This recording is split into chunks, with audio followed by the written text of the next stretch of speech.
By the way, anybody who came in late, we still have the sign-up sheets back there, and you got to sign up before you can fly, so be sure to do that. For ops. For ops, yeah, sign up for ops. Let's establish a standard. I've been reading a couple of books, a couple of the basics, and they're talking about an aim point. And depending on which book you read, they're talking about 100 to 200 feet after the threshold. Yeah, I know. What's the topic? I'm going to get there. I listened to your presentation. Okay. I'm trying to establish a standard, and you know, depending on which book you read, they're saying an aim point 100 to 200 feet down the runway. And I know there are some guys here, particularly the guys who tie down at the east end, they're very proud of the fact that they can come in at a low airspeed. They're proud of the fact that they can land in the first 3 feet after the threshold, and they can get the thing stopped in a few hundred feet and make their turnoff point. That doesn't always work out real well. We had an aircraft approach the airport last year. He had the airspeed way back. He's trying to land on the first 300 feet. He got in a bit of sink. He never made the runway. Fortunately, nobody was injured and his aircraft wasn't injured, but he ended up 100 feet east of the threshold on 27 left with the airplane pointed east. Kind of makes my point.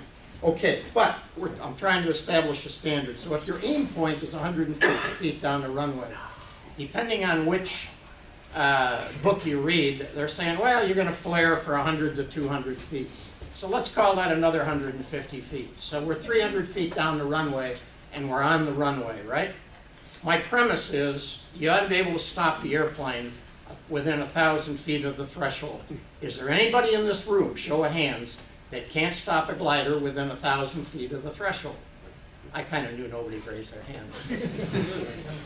So let's turn that around. The topic is, I'm thoroughly convinced that the next accident at North Plains, and those who were at the October meeting tolerate me because I did this there, but I'm absolutely convinced that the next accident at North Plains is some guy or gal trying to land on Niner right and hasn't done it in a long time. I see two really bad situations. One is a training situation. I actually watched an instructor last year give a flight review and required the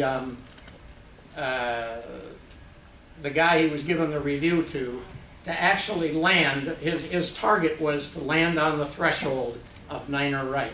Well, what's wrong with that? Well, a number of things. One is, if you get in, pardon me? You mean 9 left, right? 9 right. We're doing a reverse, we're landing to the east. Got you. But you're not going by the standard. You're not going by the standard, though. You're going to land at the east. No wind. We haven't turned the field around and there's no wind. Okay, the point is, I'm convinced the next accident will be on Niner right by some guy who's not prepared to do it. That's my premise, and I believe that's the next accident. And what I'm seeing is guys trying to land in the first 3 feet of this runway right here. I see two things wrong with that. One is, if you get in sync, you aren't going to make it. You're going to land back here. And even in normal ops, in order to land in the first 3 feet after the threshold, you're going to go past ops below head height. You're going to kill somebody. It's just that simple. Alternatively, we've got the situation where we indeed have a strong wind out of the east. It exceeds 10 knots. You, by God, got to come back to the airport and land on Niner right.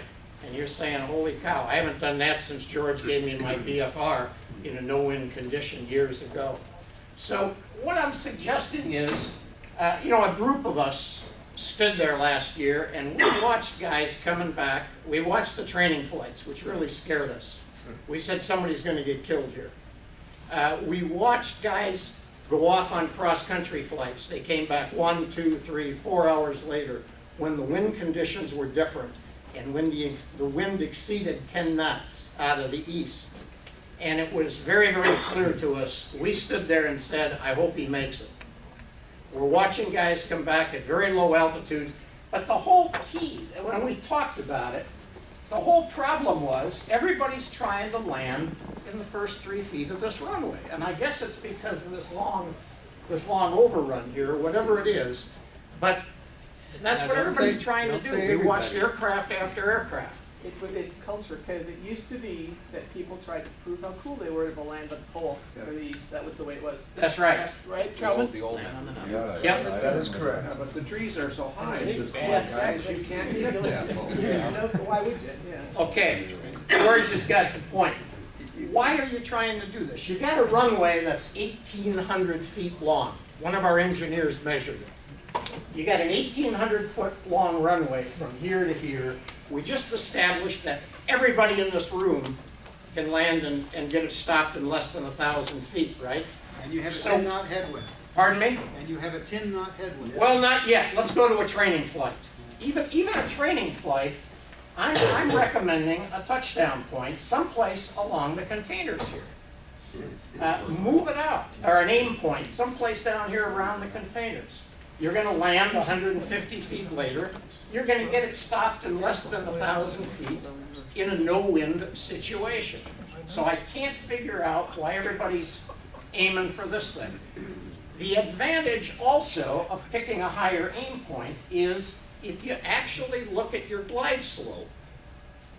You know, we keep talking about how dangerous the trees are. We keep talking about how dangerous the wires are. I got news for you. If you pick a decent aim point, they don't exist. The trees aren't there. It's impossible to impact the trees. It's impossible to impact the wires. Just pick an aim point a little further down the field. In a high wind situation out of the east, let's say we got 15 knots down the runway. What are we talking about at 1,000 feet? 20 knots? Probably something like that. So go ahead and I think go home tonight and think about landing on 9 or right. Because clearly the guys we watched last year had not thought about it, they were not prepared for it, and it was really scary. If you are going to fly a right-hand pattern to 9 or right, some things are going to be different. For one thing, you're going to go out here, and particularly if you're a relatively new pilot, you're going to find an IP you've probably only used on your check ride. So maybe go home tonight and look at Google Earth. Have a good look at what pattern would you fly, no wind, and what pattern would you fly if you had a 10 or 15 or 20 knot wind out of the east at altitude.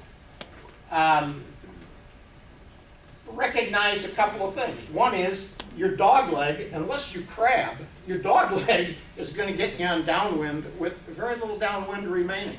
So plan your dog leg. Your downwind, how long are you going to be on downwind in a high wind situation?